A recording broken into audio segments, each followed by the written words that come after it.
TV news కి స్వాగతం. Bulletin లో ముందుగా హెడ్లైన్స్ చూద్దాం. గిరిజనులకు ప్రత్యేక డిఎస్సి ప్రకటించాలి. గుట్టాయిగూడెం, జీలుగుమిల్లి, ఇతర ఏజెన్సీ ప్రాంతాల్లో ప్రశాంతంగా బంద్. వైసీపీ హయాంలో ఆనపర్తి నియోజకవర్గంలో ఎన్నో అక్రమాలు, దౌర్జన్యాలు. ఆనపర్తి ఎమ్మెల్యే నల్లమిల్లి ఆరోపణలు. గిరిజనులకు తప్పని డోలీ కష్టాలు. ఎన్ని ప్రభుత్వాలు మారినా తీరని వెతలు. సింహాచలం ఘటనపై కూటమి ప్రభుత్వంపై మాజీ డిప్యూటీ సీఎం నారాయణస్వామి ఫైర్. సనాతన ధర్మ రక్షకుడు నేనే అన్న పవన్ ఇప్పుడు ఏమయ్యాడంటూ ఫైర్. జనగణనలో కులగణన చారిత్రాత్మకం. బీసీ సంక్షేమ సంఘం జాతీయ అధ్యక్షుడు, రాజ్యసభ ఎంపీ ఆర్ కృష్ణయ్య మెచ్చుకోరు. భావి తరాలకు ఉపయోగపడేలా అమరావతి నిర్మాణం. కాకినాడ జిల్లా టీడీపీ అధ్యక్షుడు జ్యోతుల నవీన్ కుమార్. నల్గొండ జిల్లా మిర్యాలగూడలో కేసీఆర్ కళాభారతి పేరు తొలగింపు. మాజీ ఎమ్మెల్యే భాస్కరరావు ఆధ్వర్యంలో నిరసన. భగవద్ రామానుజాచార్యుల 1008వ జయంతి తిరునక్షత్ర మహోత్సవ ప్రారంభం. పంట వ్యర్థాల నుంచి బయోగ్యాస్ ఉత్పత్తి, రైతులకు అదనపు ఆదాయం. వ్యవసాయ శాఖ మంత్రి తుమ్మల నాగేశ్వరరావు వెల్లడి. శివనామస్మరణల మధ్య తెరుచుకున్న కేదార్నాథ్ ఆలయం. సుందర అలంకారంతో దర్శనమిచ్చిన కేదార్నాథుడు.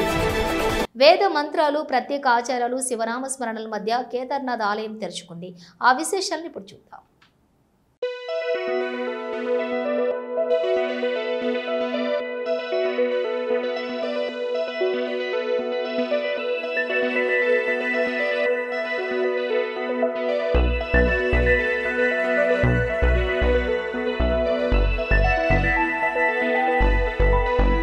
పంట వ్యర్థాలను తగలబెట్టడంతో నేల ఆరోగ్యం క్షీణించడమే కాకుండా పంటల ఆరోగ్యం కూడా దెబ్బతింటుందని వ్యవసాయ శాఖ మంత్రి తుమ్మల నాగేశ్వరరావు పేర్కొన్నారు. ఎరువులు, పురుగుల మందులు వాడకం పెరుగుతున్న నేపథ్యంలో వాటిని తగ్గించడంతో పాటుగా పంట వ్యర్థాల నుంచి బయోగ్యాస్ ఉత్పత్తి చేయడం ద్వారా సహజ వనరుల పరిరక్షణ జరుగుతుందని వివరించారు. ఉపాధి అవకాశాలు పెరగడంతో పాటు రైతులు పంట వ్యర్థాల నుంచి ఆదాయం పొందవచ్చునని తెలిపారు. హైదరాబాద్లో బుధవారం దక్షిణాఫ్రికాకు చెందిన బయోవేస్ట్ ఎనర్జీ సంస్థ, రాష్ట్రానికి చెందిన స్పాన్స్టెక్ ఇంజనీరింగ్స్, ఎకోమ్యాక్స్ ఎనర్జీ సంస్థల మధ్య పంట వ్యర్థాల నుంచి బయోగ్యాస్ ఉత్పత్తి చేసే ప్రాజెక్టుపై ఒప్పందం జరిగింది. కార్యక్రమంలో మంత్రి తుమ్మల నాగేశ్వరరావు, దక్షిణాఫ్రికా కాన్సులేట్ జనరల్ గిడెన్ లిబెన్ ముఖ్య అతిథులుగా పాల్గొన్నారు. ఈ సందర్భంగా తుమ్మల మాట్లాడుతూ పంట వ్యర్థాలతోటి బయోగ్యాస్ ఉత్పత్తి చేసే ప్లాంట్ల ఏర్పాటుకు ముందుకొచ్చే కంపెనీలకు రాష్ట్ర ప్రభుత్వం సహకరిస్తుందని చెప్పారు. సుమారుగా 1500 కోట్ల వ్యయంతో 20 బయోగ్యాస్ ప్లాంట్ల నిర్మాణానికి కంపెనీలు ఒప్పందం కుదుర్చుకున్నట్లుగా వెల్లడించారు. ఇటువంటి వస్తేనే మన భూమి రక్షించబడుతుంది. భూమి వల్ల మన రైతు బతుకుతాడు. రైతు వల్ల ఈ సహజ వనరులు ఏదైతే ఉన్నాయో అవన్నీ కూడా కొరత ఏర్పడుతున్నాయి. ఆయిల్ దొరకట్లేదు, గ్యాస్ దొరకట్లేదు. ప్రకృతి మీద ఆధారపడాల్సినటువంటి ఇటువంటి వాటిని మనం తయారు చేసుకుంటే మన సమాజానికి మేలు అవుతుంది. తద్వారా మన రైతుని నిలబెట్టిన వాళ్ళం అవుతాం. ఈ ఇన్నోవేషన్ వల్ల స్థానికంగా కొంతమందికి ఉద్యోగాలు రావచ్చు. దానివల్ల కొంతమంది జీవితాలు కూడా మెరుగుపడే అవకాశం ఉంది. ఇటువంటి ఇన్నోవేషన్కి పూనుకున్నటువంటి ఋత్విక్రావు గారికి ప్రత్యేకంగా నా అభినందనలు తెలియజేస్తూ, ప్రభుత్వ పరంగా సౌత్ ఆఫ్రికా, అదేవిధంగా ఇప్పుడు ఇండియా కొలాబరేషన్ తోటి చేసుకున్నటువంటి ఒప్పందాలకి తెలంగాణ ప్రభుత్వ పరంగా ఏ సహాయ సహకారాలు కావాలన్నా మా వ్యవసాయ శాఖ మీకు అందుబాటులో ఉండటమే కాకుండా రఘునందన్ గారు మీకు కావలసినటువంటి అన్ని సహాయ సహకారాలు అందిస్తారని చెప్పి ఈ సందర్భంగా విజ్ఞప్తి చేస్తూ, ఈ కార్యక్రమానికి నాకు తప్పకుండా రావాలని చెప్పి భానుగారి యొక్క ఆదేశం మేరకి ఈ అవకాశం కల్పించిన మీ అందరికీ పెద్దల విద్యాసాగర్ రావు గారికి ధన్యవాదాలు తెలియజేస్తూ, భారతీయ సంస్కృతిలో పట్టు, హ్యాండ్లూమ్ వస్త్ర ఉత్పత్తులకు ప్రత్యేక స్థానం ఉందని Mrs classic strong and beautiful title winner Anitha అన్నారు. హైదరాబాద్ శ్రీనగర్ కాలనీ సత్యసాయిలో ఏర్పాటు చేసిన నేషనల్ సిల్క్స్ ఎక్స్పోను నిర్వాహకులతో కలిసి ఆమె ప్రారంభించారు. దేశంలోని పలు రాష్ట్రాలకు చెందిన చేనేత కళాకారులు తయారు చేసిన వస్త్ర ఉత్పత్తులు ఈ ప్రదర్శనలో ఉంచినట్లుగా తెలిపారు. ఈ ఎగ్జిబిషన్ 6వ తేదీ వరకు కొనసాగుతుంది. సతీష్ కుమార్ మేనేజర్, దీనికి నేషనల్ సిల్క్ ఎక్స్పో అనే ఎగ్జిబిషన్కి మేనేజరు. దీనికి గ్రామీణ హస్తకళా వికాస్ సమితి అనే పేరుతో ఒక సొసైటీ స్టార్ట్ చేసినాము. దీనికి వచ్చేసి గుప్తా గారు ఆయన secretary. Government development commissioner of handicrafts ఉంటే వీవర్స్కి ఒక ఐడెంటిటీ కార్డు ఇస్తారు central government. Weavers all over India weavers అందరూ కలుసుకొని ఒక సొసైటీ స్టార్ట్ చేసాం. ఇప్పుడు మనం ఆంధ్రప్రదేశ్ని ఎత్తుకున్నామంటే మంగళగిరి అని ఉంది, గద్వాలు కరంకారి ఉంది. తెలంగాణ ఎత్తుకుంటే పోచంపల్లి, గద్వాలు. తమిళనాడు ఎత్తుకుంటే కంచిపట్టు. ఇప్పుడు చూడండి, ఇప్పుడు ఇవన్నీ డ్రెస్సులు, సూట్స్. ఈ పక్క వచ్చేసి పోచంపల్లి అతను, తెలంగాణ అతను పోచంపల్లి శారీస్ అనేసి. వెనకాల వచ్చేసి సిరిజ హ్యాండ్లూమ్, ఇది కలకత్తా వెస్ట్ బెంగాల్ అంటే బొటేక్ అని, ట్రస్సర్ అని. కలకత్తాలో అయితే శాంతినికేతన్ శారీస్ అని చాలా వెరైటీస్ అక్కడ తయారవుతాయి. ఇప్పుడు మహారాష్ట్ర ఎత్తుకుంటే పైతాని, గుజరాత్ ఎత్తుకుంటే పటోలా, కాటన్ పటోలా. రాజస్థాన్ ఎత్తుకుంటే suits, saris, dress materials. Chanderi, MP ఎత్తుకుంటే చందేరి. ప్రతి స్టేట్ నుంచి అంటే ప్రతి స్టేట్లో ఉత్పత్తి అయ్యే ప్రతి ఒక్కటి శారీస్, సూట్స్, హ్యాండ్లూమ్లో అంటే కాటన్, సిల్క్లో తయారయ్యే ప్రతి సీట్స్. ఇప్పుడు మనకు మ్యారేజ్ సీజన్ ఇప్పుడు స్టార్ట్ అయింది కాబట్టి హైదరాబాద్లో ఇంకా పిల్లలకి సెలవులు అన్నీ వచ్చి జాతరల సీజన్ స్టార్ట్ అయింది కాబట్టి హైదరాబాద్ నివాసులు అందరూ వచ్చి సత్యసాయి నిగంలో ఈరోజు స్టార్ట్ అయింది 1 నుంచి 6 వరకు, మే 1 నుంచి 6 వరకు, మార్నింగ్ 11 AM to 8 PM. ఆ కుటుంబాలకు వైకాపా నుంచి ముప్పు.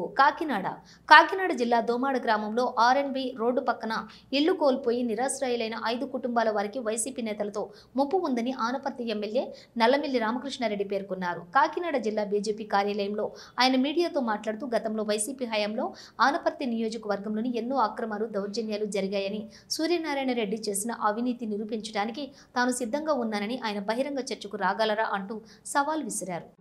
ముందుగా అందరికీ మేడే శుభాకాంక్షలు తెలియజేసుకుంటూ ఉన్నా.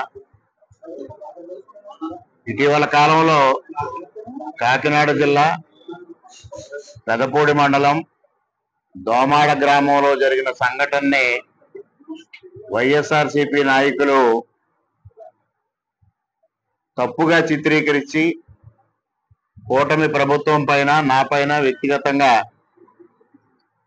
దోషణలకు దిగుతూ అవాస్తవాలు ప్రచారం చేస్తూ ఉన్న నేపథ్యంలో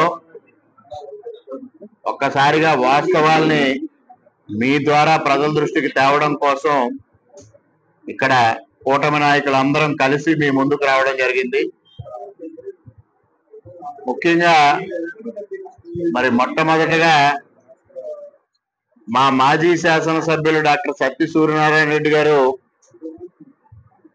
ఇటీవల కాలంలో దోమాడలో పత్రికా సమావేశం, మీడియా సమావేశం నిర్వహించి దానిలో ఆంధ్రప్రదేశ్ రాష్ట్రానికి వైఎస్ఆర్సీపీకి ఒక కొత్త అధ్యక్షుడిని ప్రకటించడం జరిగింది. జక్కంపూడి రాజా గారిని ఆంధ్రప్రదేశ్ రాష్ట్ర వైఎస్ఆర్సీపీ అధ్యక్షుడిగా వారు ప్రకటించారు. ముందుగా జక్కంపూడి రాజా గారికి హృదయపూర్వకంగా రాష్ట్ర వైఎస్ఆర్సీపీ అధ్యక్ష బాధ్యతలు సేకరించినందుకు వారికి మొట్టమొదటిగా హృదయపూర్వకంగా కూటమి తరఫున అభినందనలు తెలియజేసుకుంటూ ఉన్నా. అదేవిధంగా పాపం మరి సూర్యనారాయణ రెడ్డి గారు చెప్పాల్సింది జగన్మోహన్ రెడ్డి గారి పరిస్థితి ఏమిటి? వారిని ఏమైనా జాతీయ స్థాయికి, అంతర్జాతీయ స్థాయికి పంపించారా, లేకపోతే వైఎస్ఆర్సీపీ నుంచి మొత్తం వారిని తొలగించారా అనేది కూడా మరి రేపు స్పష్టం చేయమని కోరుతా ఉన్నా. ప్రత్యేక డిఎస్సి ప్రకటించాలని ఏజెన్సీ బంద్. ఏలూరు గిరిజనులకు ప్రత్యేక డిఎస్సి ప్రకటించాలని డిమాండ్ చేస్తూ పలు గిరిజన సంఘాలు ఏజెన్సీ బంద్కి పిలుపునిచ్చాయి. బంద్లో భాగంగా బుట్టాయిగూడెం, జిలుగుమిల్లి, ఇతర ఏజెన్సీ ప్రాంతాల్లో ప్రశాంతంగా బంద్ కొనసాగింది. పలు వర్తక సంఘాలు తమ దుకాణాలను మూసివేసి స్వచ్ఛందంగా బంద్లో పాల్గొన్నాయి. సిపిఎం పార్టీ రాష్ట్ర కమిటీ సభ్యురాలని ఈరోజు ఏదైతే మన్యం బంద్కు పిలిపించారో ఆదివాసీ సంఘాలకి సిపిఎం పార్టీ పూర్తి మద్దతు తెలియజేస్తా ఉంది. ఈరోజు ఎన్నికల ముందు అయితే హామీలు బ్రహ్మాండంగా ఇచ్చారు. ఈరోజు ఎన్నికల ముందు హామీలను నెరవేర్చాలనేసి గిరిజన సంఘాలు బంద్ నిర్వహిస్తా ఉన్నారు.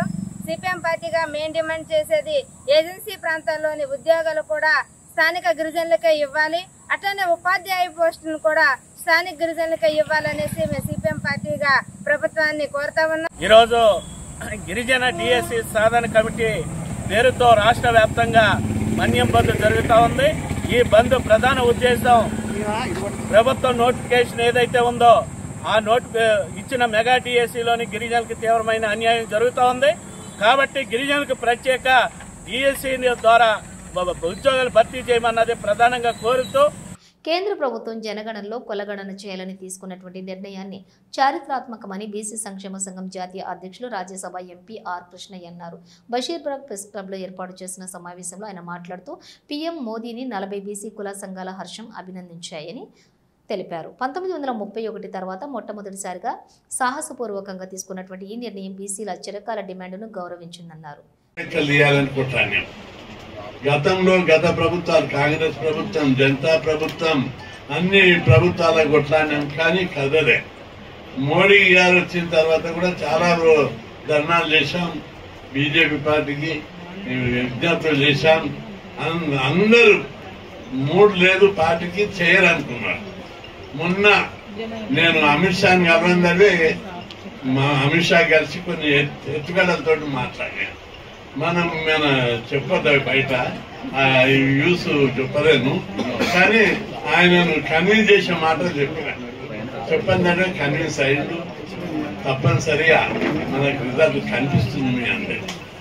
విజయనగరం జిల్లా శృంగవరపుకోట మండలం రేగా పుణ్యగిరి గిరిజనులకు డోలిమూత కష్టాలు తప్పేటట్లు లేదు. రేగ పుణ్యగిరి గ్రామానికి చెందిన పంగి సీతమ్మ అను గర్భిణి పురిటి నొప్పులతో బాధపడుతుండగా భర్త నర్సింగ్రావు మరికొందరు సహాయంతో డోలుమూత సహాయంతో ప్రభుత్వ ఆసుపత్రికి తరలిస్తున్న తరుణంలో మార్గ మధ్యంలోనే సీతమ్మ ప్రసవించింది. ఇది తెలుసుకున్న ఎస్ కోట నియోజకవర్గం జనసేన నేత వచ్చి వబ్బిన సన్యాసి నాయుడు 108 అంబులెన్స్ కు ఫోన్ చేసి వెనువెంటనే సహాయక చర్యల్లోని పాల్గొని ఆసుపత్రికి గర్భిణిని తరలించారు.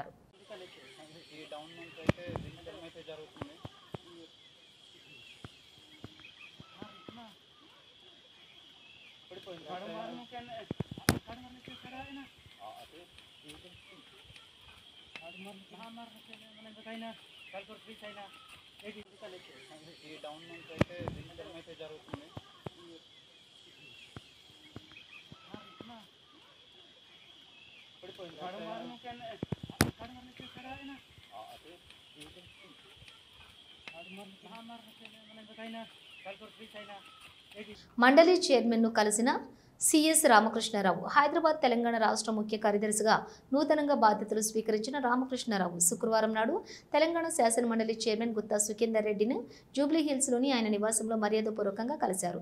ఈ కార్యక్రమంలో తెలంగాణ రాష్ట్ర dairy development corporation chairman Gutta Amit Reddy, Telangana legislature secretary doctor Narasimhacharyulu పాల్గొన్నారు.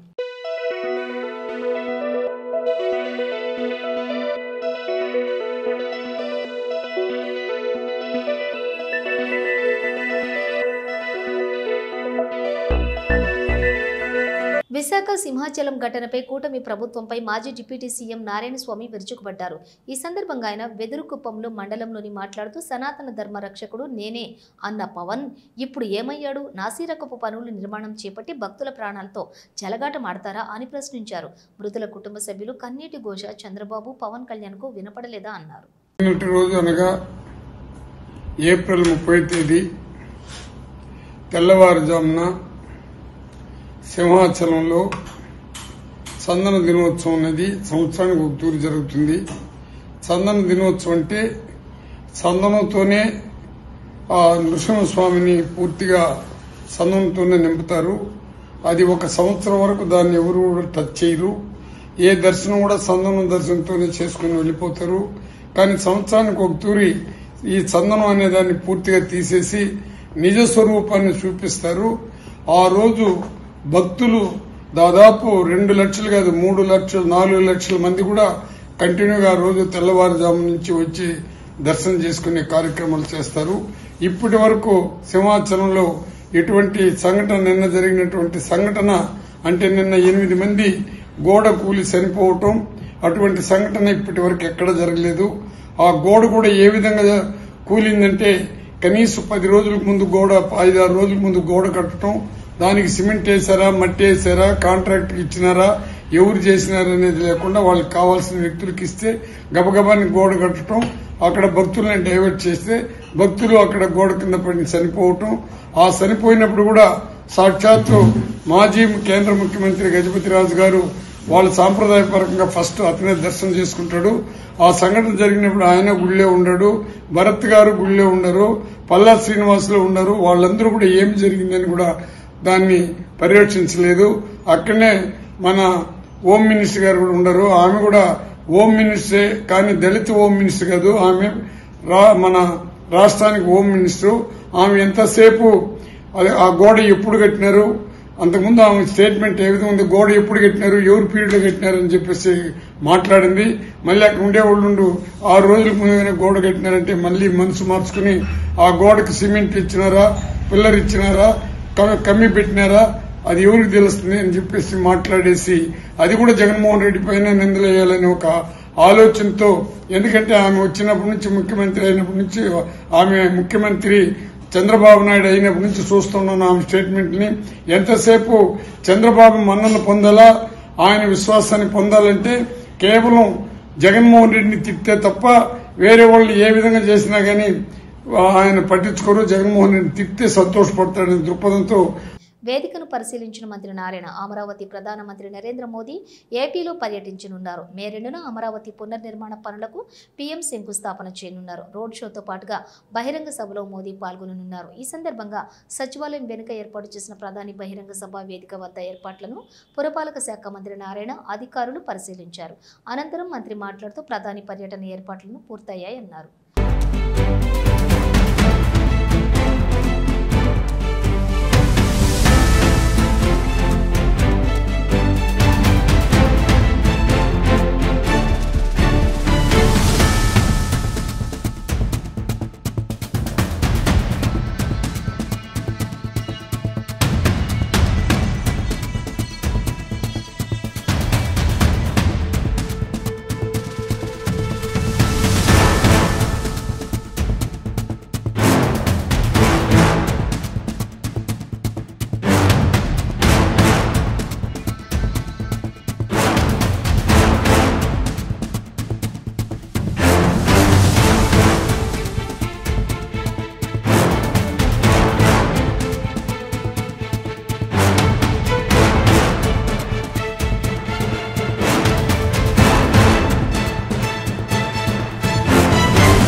ముఖ్యమంత్రి చంద్రబాబు దూరదృష్టి గల వ్యక్తి అని, అతనికి ప్రత్యేకమైన ఒక ప్రణాళిక ఉందని, అందులో భాగంగా రాష్ట్ర రాజధాని అమరావతికి భావి తరాలకు ఉపయోగపడేలా అన్ని సౌకర్యాలు వసతులతో నిర్మాణాలు చేస్తున్నారని కాకినాడ జిల్లా టీడీపీ అధ్యక్షులు జ్యోతుల నవీన్ కుమార్ పేర్కొన్నారు. కాకినాడ జిల్లా టీడీపీ కార్యాలయంలో ఆయన మీడియాతో మాట్లాడుతూ చంద్రబాబు గతంలో హైటెక్ సిటీ వంటి నగరాలను అభివృద్ధి చేశారని, తద్వారా ఎన్నో వేల కోట్ల టర్నోవర్ జరిగి ఎంతో మందికి ఉపాధి జరిగిందని చెప్పారు.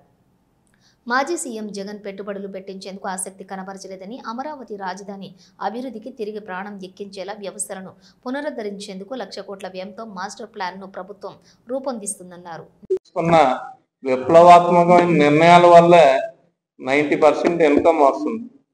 మళ్ళీ ఇదే పరిస్థితి మన ఆంధ్ర రాష్ట్రానికి రాజధాని హబ్గా ఏర్పాటు చేసుకుని వైజాగ్ బట్టి అటువంటి నిర్ణయాలతోటే ఈ రోజు ముందుకెళ్ళడం జరుగుతుంది ఖచ్చితంగానే. అదే విధంగా ఈ రేపు 2వ తారీఖుని ప్రధానమంత్రి గారు మోడీ గారు మన రాష్ట్రానికి రావడం జరుగుతుంది. ఈ రాష్ట్ర అభివృద్ధితో పాటు తీసుకున్నా సరే రాష్ట్ర ప్రజలకి భావితరాల భవిష్యత్తుకి అనుసంధానంగానే ఉంటది కాబట్టి అన్ని కూడా మనం సహకరించాల్సిన అవసరం ఉంది కాబట్టి అందరినీ సహకరించాల్సిందిగా కోరుకుంటూ సెలవు తీసుకున్నాను. నల్గొండ జిల్లా మిర్యాలగూడలో కేసీఆర్ కళాభారతి పేరు తొలగింపుపై మాజీ ఎమ్మెల్యే భాస్కర్ రావు ఆధ్వర్యంలో నిరసన. బీఆర్ఎస్ హయాంలో సాంస్కృతిక కార్యక్రమాల నిర్వహణకు 10 కోట్ల ప్రభుత్వ నిధులతోటి నిర్మించిన కేసీఆర్ కళాభారతి కేసీఆర్ పేరు తొలగింపు పట్ల బీఆర్ఎస్ పార్టీ శ్రేణులు ఆందోళన. కళాభారతి మెట్లపై బైఠాయింపు.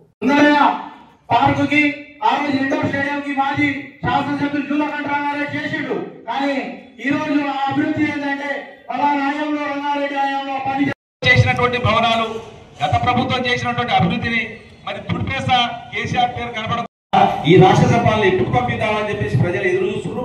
ఖబర్దార్ మరి రేవంత్ రెడ్డి గారు కానీ మీ పరిపాలన పనిచేస్తున్నటువంటి మీ ప్రజా ప్రతినిధులు కానీ ఒకటే మేము చెప్తున్నాం. మరి అలా మిర్యాలగూడలో రాష్ట్రం జై శ్రీమన్నారాయణ శ్రీ శ్రీ శ్రీ త్రిదండి చిన్న శ్రీమన్నారాయణ రామాంజీయర్ స్వామివారి ప్రత్యక్ష పర్యవేక్షణలో అర్ధ నక్షత్ర రోజున సమతామూర్తి స్ఫూర్తి కేంద్రంగా భగవత్ రామానుజాచార్యులు 108వ జయంతి ఉత్సవం సందర్భంగా తిరునక్షత్ర మహోత్సవ కార్యక్రమం ప్రారంభం. శ్రీ శ్రీ శ్రీ త్రిదండి చిన్న శ్రీమన్నారాయణ రామానుజాచార్యుల స్వామి ప్రత్యక్ష పర్యవేక్షణలో సువర్ణ రామానుజులకు అభిషేకం. పునంతు బ్రహ్మణస్పతిర్బ్రహ్మభూతా పునాతు మాం.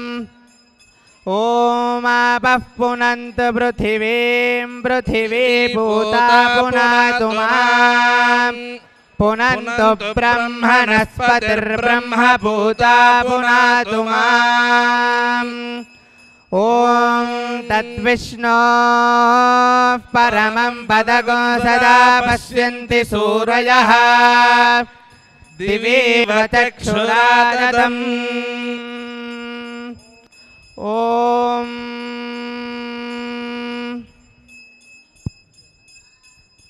ఓం తద్విష్ణో పరమం పదగో సదా పశ్యంతి సూరయః దివేవ చక్షురాదతం. ఓం నారాయణాయ విద్మహే వాసుదేవాయ ధీమహి తన్నో విష్ణుః ప్రచోదయాత్. ఓం నారాయణాయ విద్మహే వాసుదేవాయ ధీమహి తన్నో విష్ణుః ప్రచోదయాత్. ఓం నారాయణాయ విద్మహే వాసుదేవాయ ధీమహి తన్నో విష్ణుః ప్రచోదయాత్. ఓం ద్వాసో పర్ణౌ సయుజౌ సఖాయౌ సమానం వృక్షం పరితస్వజాతే తయోరన్యః పిప్పాలం స్వాత్వత్యనశ్నన్నన్యో అభిచాకసేతి. ఓం ద్వాసో పర్ణౌ సయుజౌ సఖాయౌ సమానం వృక్షం పరితస్వజాతే తయోరన్యః పిప్పాలం స్వాత్వత్యనశ్నన్నన్యో అభిచాకసేతి.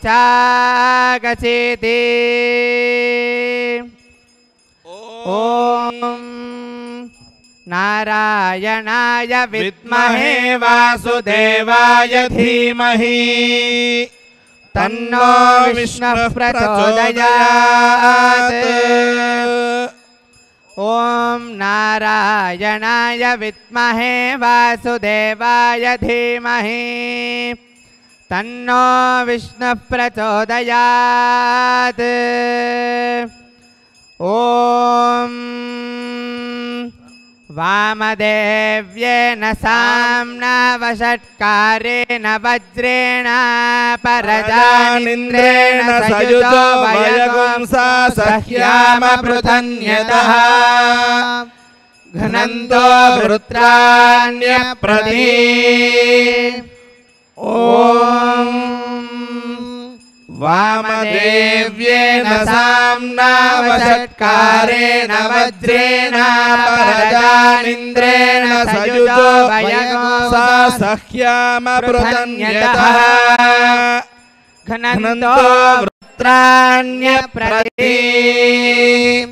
ఓం विष्णोर्नुकं वीर्याणि प्रवोचयः पार्थिवानि विममेर चागासियो अस्कभायदुत्तरगुंसधस्थं विदक्रमाणस्त्रेधोरुगायो विष्णोरराटमसि विष्णो पृष्ठमसि विष्णोस्न्यप्त्रे स्थो विष्णोस्यूरसि विष्णोर्ध्रुवमसि वैष्णवमसि विष्णवे त्वा ॐ ब्रदद्विष्णुस्तव देवीर्याय मृगो न भीमः कुचरो गिरिष्ठाः यस्योरुषु त्रिषु विक्रमणेषु अधिक्षियन्ति भुवनानि विश्वा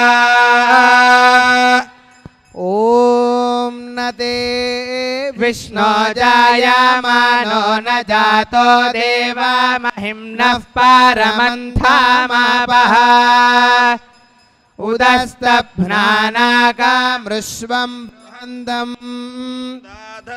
प्राचीं ककुभं पृथिव्या ॐ मापोहिष्ठामयो भुवस्तान ऊर्जे दधातना महेरणाय चक्षसे यो वः शिवतमोरसस्तस्य भाजयते हनः उषतीरिव मातरः तस्मा अरङ्गमामवो यस्य क्षयाय जिन्वथा आपो जनयथा च नः ॐ अतो देवा अवन्तु नो यतो विष्णुर्विचक्रमे पृथिव्या सप्तधामभिः